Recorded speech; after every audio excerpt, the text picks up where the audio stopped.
Hello, hello, everybody. Let's get you on stage, Puffin.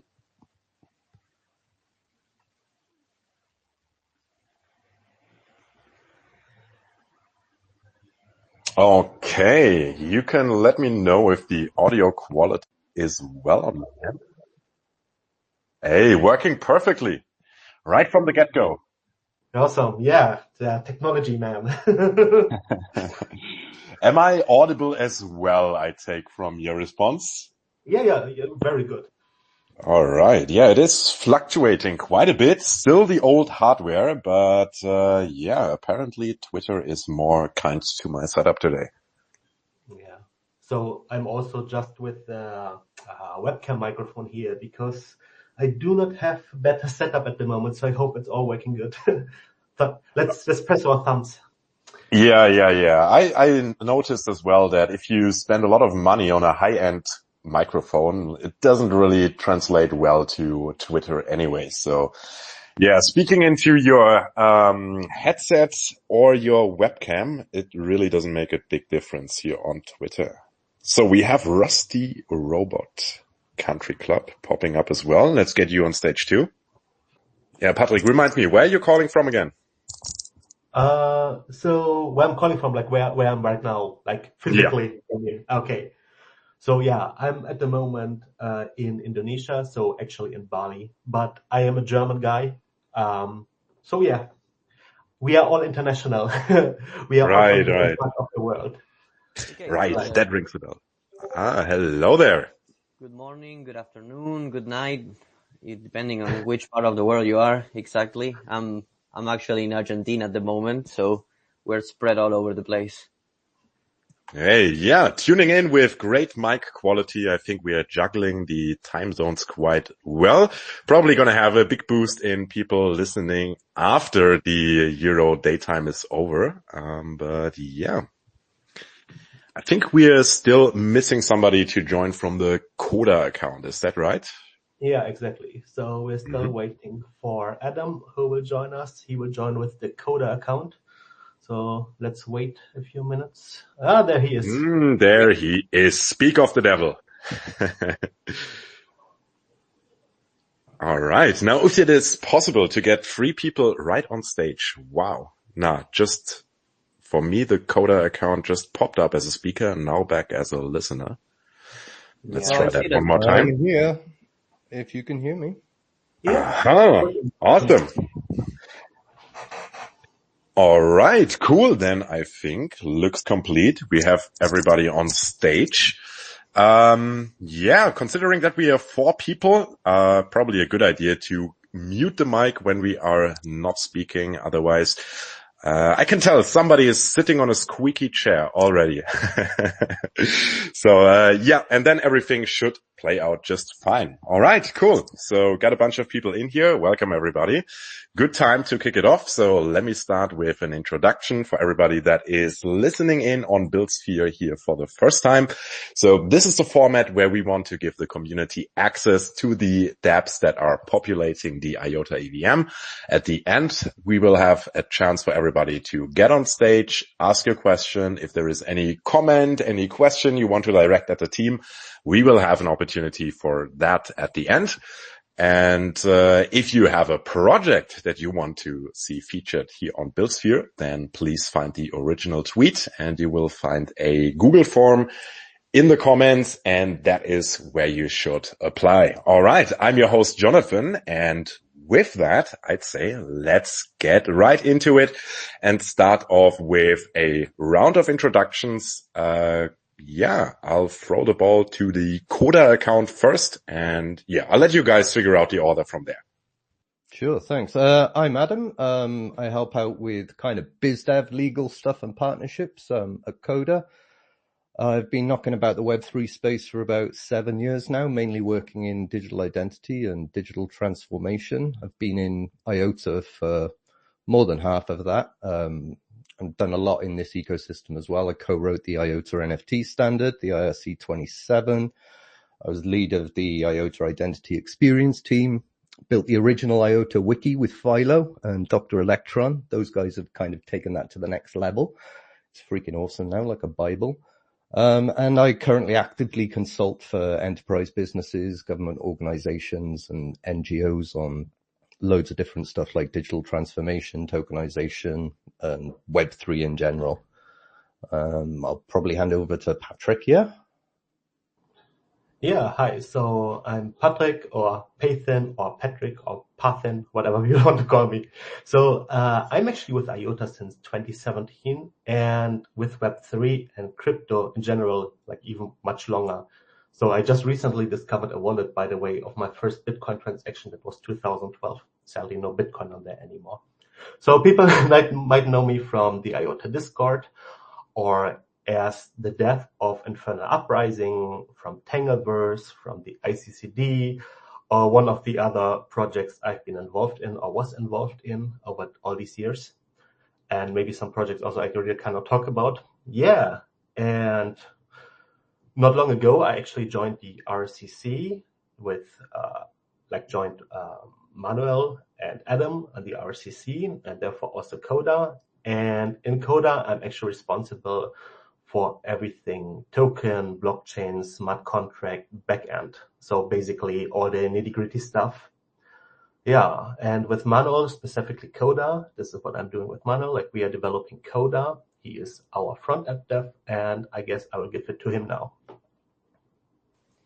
Okay, hello everyone at the RRCC and Koda.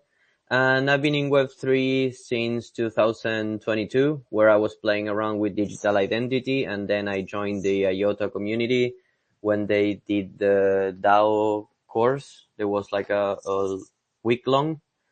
And yeah, then after that, I just joined the RRCC, developing all the useful tools that we have, trying to make things look pretty, give the website some life with animations. And, we develop tools like bulk transfer, bulk burn, decentralized raffle, and the bridge that the IOTA community is using.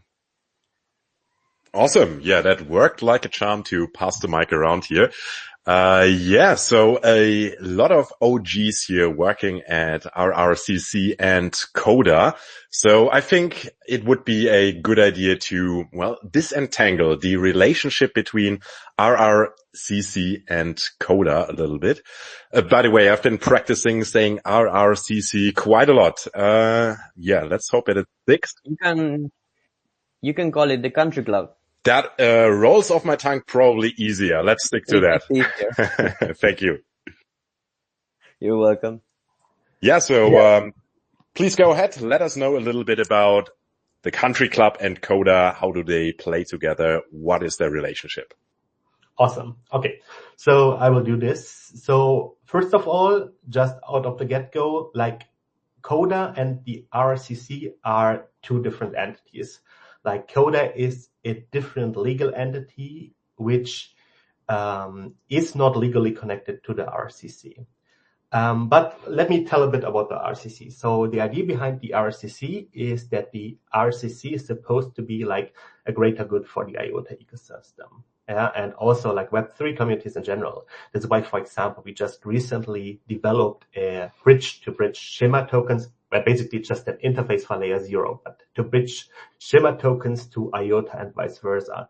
And we also have other little tools on our platform for like which a crypto community would need. For example, like our bulk transfer tool, which allows to bulk transfer many NFTs at once. Our burner tool, which allows to burn many shit tokens at once, which are not wanted in the wallet anymore.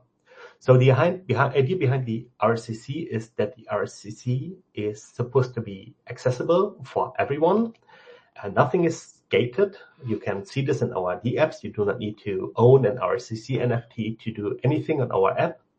And we, as the RRCC, we want to give people a way to express themselves. So we are working together with creative people in the community, and we want to help them release or promote or market their stuff. So the ideas behind the RRCC is that it's a very inclusive community. Everyone should be able to express themselves. And Coda in there, it fits in actually very nicely because Coda is a way for normal people to access a market that was bolted shut before. This is the royalty rights market, which we will explain more about later. And with Coda, the community of the RRCC can connect with artists that they love and basically form a connection, a community with the artists and help them in a way. And we with Coda, we enable upcoming artists like a simple gateway into the market of intellectual property. And like Laura just said, connect them with the community that supports them. And this causes a win-win situation. Like it bootstraps a new artist with seed money, and a community, and it rewards the community in the long run financially by sharing the artist's success. And I guess Manuel can add a little bit more to that because he has been with the RRCC a bit longer than me. So I will give it to Manuel to explain a bit more. Yeah, thank you. So one of the main focuses of the RRCC has been building a strong community behind it. I think that everyone in the Discord agrees with me. And it's about helping connecting creators to their communities. Yes. So Koda kind of offers an extension of this RRCC vision, just with a specific focus on the business side of things with royalty rights behind the intellectual property of those artists. Yeah, definitely a very interesting approach. I like that you touched upon that artists can basically share in their success with their community. It sounds like a more proper approach than a eCeleb rug coin that has been trending recently. So I think that is a very cool approach of actually using Web3 to connect artists and their community. But I don't want to get too far ahead of myself. Let's bring up the Rust token as well. So that is the cryptocurrency of the country club. Let's figure out how does that slot into the Coda platform. How are they intertwined as well here? And for everybody who wants to have a look, you should check out coda.to, and then you'll have a better understanding of what we are talking about. But let's please explore a little bit how the Rust token is fitting into the Coda platform. So the Rust token is supposed to be, so as Jonathan already said, so the Rust token is the utility token of the RRCC, so the Rust Europa Country Club. And all our tools of the RRCC are powered by the Rust token, meaning if you want to use one of our tools on our D app, you might need to pay a little tiny fee in form of Rust token to use that app. So, and Rust is also supposed to be the token for Coda, so basically the gateway token to access the Coda market. And the reason why we use Rust are multifold. So by using Rust on Coda, what we can do obviously is we can, first of all, as we are a startup, we can grow our own capital as Coda. And also it gives us a reward incentive for the community, because we have Rust, we own Rust, we can use this Rust to give back to the community that supported us as RRCC over all these years. And well, this basically means because we use Rust for the platform, it's a win-win. So for the community, they get something back by supporting us for all these years. For the artists, they get Rust in form of money that they can use. And for our Coda entity, well, we can basically use this Rust as seed money. So that is the idea of the Rust token and Coda. Yeah, all right. Thank you so much for that explanation. So now we can tap into the royalty rights topic a little bit. So I think maybe just in a few short sentences, we should get out of the way royalty rights. What does that mean to begin with? It's a great question, Jonathan, but I'm not sure if it can get it out in a few short sentences. So royalty rights are a very difficult space to get into at the moment. So we're entering the market in the music industry. We've got a solid market entry there. But the situation we've got at the moment is rights are very much controlled by major labels and large production companies. The industry even today is still a very centralized industry with just like 3 big names controlling over 80% of the market. Now, getting access to these rights and generating returns of these creative works is very complex for artists at the moment. And they have to be legally assigned. They have to be legally transferred. So it makes a very, very complicated and expensive process that's restricted for elite. Like, for example, a royalty rights worth, say, $1 million, that's out of reach for any of us. Yeah, we can't even fathom getting involved in that sort of thing. And for artists who own these rights, like trading those, the legal complexity, the legal expenses is impossible. And then you've got to find someone to buy it. And you end up with just ending up going back to the big record labels who have the legal, who have the money. And it's just this vicious circle. And that's just the music industry. Like when you look at other areas of intellectual property, like royalties in film or comics, written word, patents like pharmaceuticals and recipes, and like other creative IP, the challenges are all the same for both the creative minds behind the works and also people who are interested in getting involved as an investor. What we do with Koda, we give access to this market. So you can tap into this hard to access value. Like as an example, a musical artist with say a royalty return of 10K a year, they're essentially sitting on hundreds of thousands in royalty value. And by being able to license or transfer ownership of that for like 10, 20 or 30 years, they can basically gain immediate access to financing that can help continue to support their work. And then because we can fractionalize these royalties, fans can get easy access at a lower buy-in price than these individual rights transfers, which are in the millions or hundreds of thousands. So it kind of builds this unwavering connection we've been talking about that's like mutually beneficial between the artist and the fans. It brings them closer together. And I'm pretty sure Patrick has some thoughts on this as well. Yeah, so basically it's something that I've also talked with the team before. So I would like to point to use case that we have seen before where people tokenize something. Let's say, for example, a music piece. Yeah.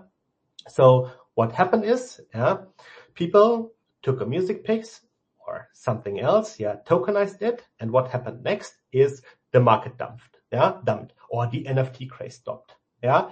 And suddenly that piece was worth nothing anymore. Yeah. But a few people made money. And who were the people who made money? Well, who released the thing in the first place. But the people who bought in after didn't got anything. Yeah. They basically got left out there to rot. So Koda is using NFTs or multi-tokens in this way, ERC 1155, a bit differently. So with Koda, we're tapping into a market which already which already is active. Like it's already an active market with already has trades. People are already trading it. Yeah. And it has a real world value in form of US dollars. And all we do is we tap into the markets, like all we do in quotes, but all we do is we tap into the market and tokenize that market that already exists. Yeah. This means that again, it's US dollars. It's not some crazy, token. Yeah. Where we say, oh, trust me, bro, one day it will have real value. Yeah. And this allows our market to be very stable and basically withstand the fluctuations in crypto. So next time Bitcoin shits the bed, like we really don't care. Our royalty right is still our royalty right. It still has a stable value in US dollar and the earnings on that are potentially stable. Yeah. And it has another great aspect. Yeah. So people that are fans of an artist, they can basically invest in the success of the artist and earn passive income. And the token, it represents an actual share of something that is right that is there, and that's valid almost anywhere in the world. Yeah, the way you explain it, it makes a lot of sense. And the system for people to share in the success of an artist, I think it sets the incentives very, very much aligned with what the artists want. So everybody is pulling on one string. It's less of a game of chicken than, as you explained, with the situation of turning a song into an NFT, and then it is just a speculative vehicle at the end of the day. Very interesting. So that kind of brings me to the question, why has nobody so far in a serious manner tackled this issue, this vertical? It seems like a very obvious and useful utility for a DLT tag. So curious about your opinions. Why is this field so it's not being in the center of attention in Web3? Why is that? I think in general, there's two main sort of ways you can look at this. One is the music, like Patrick was talking about, the NFT space, like the music industry got switched off by NFTs with instances of dodgy trades, market collapse, like no value assigned to tokens. It built barriers between fans and artists. Instead of artists and fans being brought closer together, fans were disappointed in artists. Artists felt under pressure because they had to create new ways of engaging with their community. And it basically, it damaged the music industry. And that put people off Web3, 100%. When it comes to the royalty rights side of things, though, again, it's also down to this accessibility. It's not an easy space to get into. You need legal support. You need connections within the industry. You need to be a major label or a large recording artist. So it's a multitude of factors, but they're common factors we see in a lot of industries when it comes to why hasn't this moved to the Web3 space yet. Yeah, I think that is also making sense. The legal side of things is, of course, I would imagine, pretty tricky to handle. Very excited to see how this can be made more accessible. So let's walk through how you envision a funnel for an artist who wants to capitalize on their IP. So let's say I have just composed a beautiful piece on my piano and I want to put it on Coda. Maybe you can walk us through the experience. What is the journey? So that we have a better idea of how that would look like. Okay, awesome. So let's say you are the new upcoming star and you have the greatest piece on piano ever. And you want to get in touch with us because you want to tokenize your piece and you want to launch it on Coda. So first of all, on Coda, we believe it should be very easy. Yeah. Like we just explained before, like the process right now in the real world, it's very, very complicated and potentially very expensive. So with Coda, what you can do is on our website, we have a little form where you can contact us or you can reach out to us in Discord, on Twitter or whatever. Yeah. Then we have an internal due diligence process, like terms, let's say you already have a release that is out there. We make sure it's legally sound. Yeah. And we check everything there. And if it passes our check, we just discuss the options you have. Yeah. So options are, for example, the terms of your release, the valuation, yeah, the distributions. And what we then do for you is we help you with that. Yeah. And we create projections on possible revenue. And if the artist is then happy, we go on, we tokenize it. And that's it. So Manuel can actually tell a little bit more about that. So I will give it to him. Yeah, thank you. So the most popular area we're getting interested in is if an artist wants to put out a new release, right? So we are already working with TuneCore for global distribution and royalty splits on new releases, which saves a lot of hassle for the artist. And again, just want to point this out that we have to do all the legal stuff, but then we simply put together the RRT release with the artist based on their historical royalty revenue.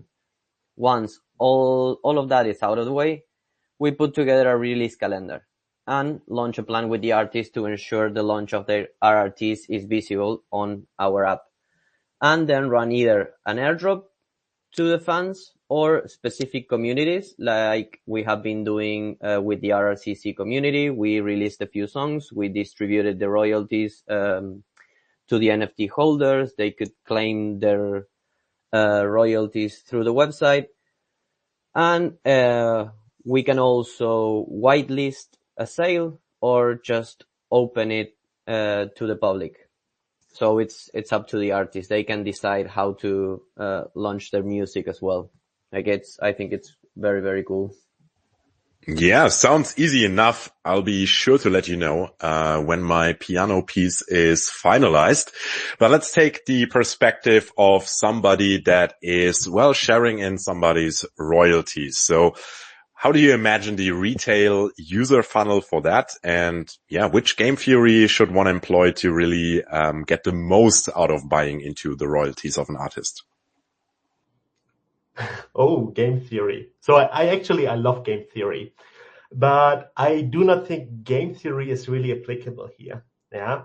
Because like every release is transparent. First of all, every release is transparent on our platform. So it either exists and we already have data. Yeah. Then we share the data with the community, or transparent. It will be our website and everything. So people will know right away what they're investing in. Yeah. So also anyone can get on board with royalty rights on our platform. Like there is not some sort of gate, that blocks someone, from joining our platform or buying rights and earning income on Coda. Yeah, all you're gonna need is just some Rust token, and then you can buy royalty right tokens. And also, like I just said before, like the RRTs are not related to the crypto market in general. So you cannot really bet on raising prices. Yeah. So you cannot do that. So it really doesn't matter if Bitcoin is again shitting the bed and making the whole market red. It really doesn't matter. And again, it's all in US dollars. So yeah, with music streaming space, like the music streaming space in itself, it's growing massively. And I have Adam here who will actually tell you a bit more about the space and how it's growing. And I personally think it's really a strong market to get involved in. So Adam, please. Yeah, I mean, the market is in massive growth. I mean, streaming is now pretty much 70% of the music revenue for music releases. So it's a huge market. And there's new projects coming up in Web3 that are 100% focusing on the streaming aspect of things. It's like completely different to what we're doing, but very relative in bringing music into the Web3 space. One thing Patrick didn't mention, I think it's also, we need to be clear about this. We don't offer financial advice and we do not offer any investment advice. We have to say that, for legal reasons. But when you are dealing with royalty rights tokens, that there are a few things you can look at. Like in the royalty rights market at the moment, a general rule of thumb is that like an annual sort of 10% return over 10 years is considered a good base for valuation. So if a catalog, as an example, if a catalog drops 10K in royalties over a 12-month period, then you can kind of expect that on the market, its valuation is going to be around about 100 to 120K. I mean, that's a really basic analysis though, as there are a lot of other factors that come into play, like the term of the royalty rights token. So if it's a lifelong royalty, that's like 70 plus years worth of royalties. So that'll obviously boost the valuation. And then you've got like 30 years, 20 years. And if you go down to like 10 years and 5 years, that would obviously reduce the valuation. This can also help you establish like increased possible returns as well. by looking at the artist, looking at the catalog. Even if a track isn't huge right now, in time, it might be featured in a film, or it can become a viral hit. It's always something to think about. But one of the main figures we look at when evaluating royalty rights values is usually the past 12 months or the past 36 months royalties. So for previously released music, it's an interesting thing to look at. Like, obviously it's not present on new releases, but you can always look at the performance of artists from their previous releases. But yeah, older catalogs generally have a historical value that you can take a look at. And that just basically shows the amount the catalog has made in royalties over the past year or past 3 years or something. The age as well. Yeah, that's another thing that's good to look at, is the age of the catalog. Like an older catalog with solid royalty returns over the past 10, 15 years, that's definitely more attractive than a new single that doesn't have any history behind it. But yeah, no financial advice. No. We are all about providing solely informational purpose here on Buildsphere, of course. Yeah, very interesting. So let me take you to your plan on onboarding artists and generally expanding the reach. Of course, this is going to be hugely important for the success of Koda. So, would be very interested in learning your plans in this direction. Yeah, that's a good question, Jonathan. And it's still the early days, and we're not even out of the gate yet. But with the MVP live and the exchange going live in the next week or so, we're focusing on establishing a product, a product market fit, and demonstrating the value propositions and opportunity for creative artists. There are a lot of people watching in the wings who have been aware of what we're doing for a while. So as we validate the product and start generating strong recurring revenue, the watchers will slowly get on board. And we're already working with a few independent artists to distribute releases on the platform to show the industry the value of a platform and the RRT system. And we also have a solid access to major artists' royalty rights, which as we grow, we can acquire. We're pretty much connecting with the artists every week, and we already have at least 12 weeks worth of releases lined up on Coda. And with it being so accessible, new artists can easily connect with us via website, Twitter, reach out to our Discord. There's many ways to connect with us. So Adam, do you have anything to add? I mean, as we're already working with like TuneCore and stuff on new release distributions, like that are actively being tokenized right now, our main goal is to make participation in the platform a lot easier over time. Like we've already, in the first month, we've already tokenized 12 releases. We've got just under 1,000 individual royalty rights token holders on the platform. But the goal isn't, just to validate the product. It's to change an industry.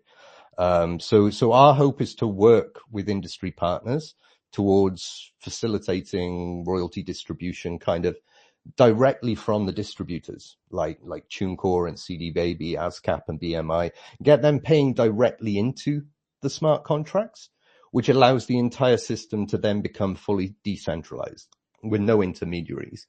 And then we can start allowing any artist to distribute royalty rights tokens for their music through other platforms and establish like a fully automated ecosystem that can go beyond just music. Excuse me. And as I talk about going beyond just music, I'm pretty sure Patrick will want to add something here as well, because it's something he's particularly excited about. Yeah, exactly. Thanks, Adam. So I'm excited about because I built the system. So I built our system in a way that is asset agnostic, meaning our system from the get-go doesn't only support royalty rights for music. It also potentially can support royalties or royalty rights from multiple sectors like book royalty rights, film royalty rights, patents, digital rights, like pharmaceuticals. Yeah. And all these markets are expected to grow like massively over the next years. Yeah. So by building our system like that, we have a potential angle of massive growth. Yeah, again, non-financial advice or anything. And we are already working on releasing books and comics, like tokenizing them on Coda and tokenizing the royalties for that. So our first book publishing sale rights are planned to drop at the end of this month, for example. And we will, of course, in the future, keep exploring like different creative communities to get them onboarded onto our platform. And we will try, of course, and do everything we can to make this process as easy as possible for newcomers. Yeah, it definitely sounds like you spent a thought or two on the way forward for Koda. Sounds very interesting. Yeah, exciting. I'll be sure to pay close attention to how it is developing. And yeah, maybe I'll join in on betting on which score is going to be featured in the next Marvel movie or something like that. I think it's a hugely interesting venue here.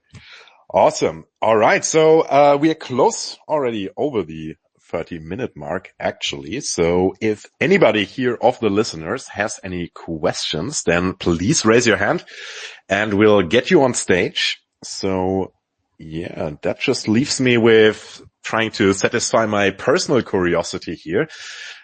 Seeing that you already produced some music and put it on Koda, like, how do you get into that? What is a good software to be playing around with if you're a complete beginner? Oh, wow. I mean, there's thousands of YouTube videos you can check out. Like, for software, I mean, the easiest entry point for beginners is things like GarageBand on an iPad or, Fruity Loops or something which is more visual than technical.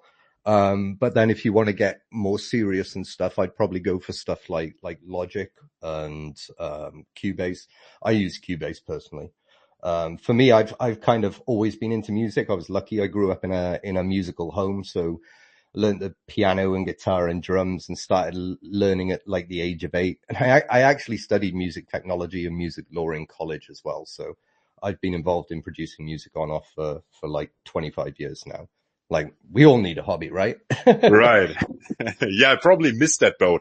I remember getting sent to guitar class and then I thought like, that's stupid. And my parents just allowed me to drop it.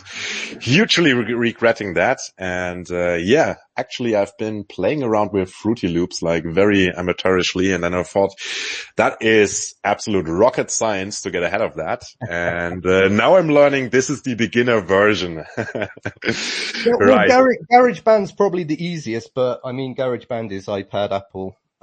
So like you can literally go into GarageBand and tell it to write a chord for you and it will actually form the chord for you. So you don't need to learn chord progressions and things like that. So it's really assistive from the music theory sort of side. Fruity Loops, you still kind of need to know a little bit of that sort of stuff. Right. Yeah, I'll try that you do not figure out which song has been uploaded to Koda from me, but sounds like that's going to be quite a challenge. I mean, we also have AI now, right? So you can go to suno.ai. Just saying, not saying anything, but we have it now. That is good to know, indeed. Yeah, all right, cool. Seems like we have covered quite a lot here. Didn't leave anybody with open questions, so definitely a good sign. Yeah, any closing words, anything you want to get out there? This is your chance to aggressively shill all your socials. Yeah, go ahead. I don't think shilling's necessary, but I just want to give one word of encouragement for anybody who is thinking about getting creative or somebody who is creative. Like, just go for it, just try it. And at the same time, if you want to release something, if you want to put something out there, we have the means to help you with that. You don't have to be the best producer. You don't have to be the best engineer or anything. We can mix, we can master. I mean, some of our releases have been put out to Grammy nominated and Grammy winning engineers to mix and master. We've got some music at the moment that's in Abbey Road Studios in London. So if you want to give it a go, just give it a go. Don't don't be afraid. Just get creative. Awesome. That are some really great closing words. All right. Yeah. With that, I'm just left with thanking everybody for showing up. Big thank you to all of the listeners. And of course, a big thank you here, to the RRCC team. Boom. Nailed it again. So yeah, thanks, Adam. Thanks, Manuel. Thanks, Patrick. Been a real blast. And, yeah, very curious to see where Koda is going. Almost forgot, of course, this episode of Buildsphere, as any other, is of course only for informational purposes. And with that, releasing everybody into their afternoon or wherever you are right now. And yeah, hopefully see you around then for the next episode next Wednesday. Have a great evening or wherever you are, depending on your time zone, etc. Have a good one. Bye bye. See you on Discord. Thanks, Thank Jonathan. you. Thank you again, Jonathan. Ciao, ciao. Bye bye. Bye.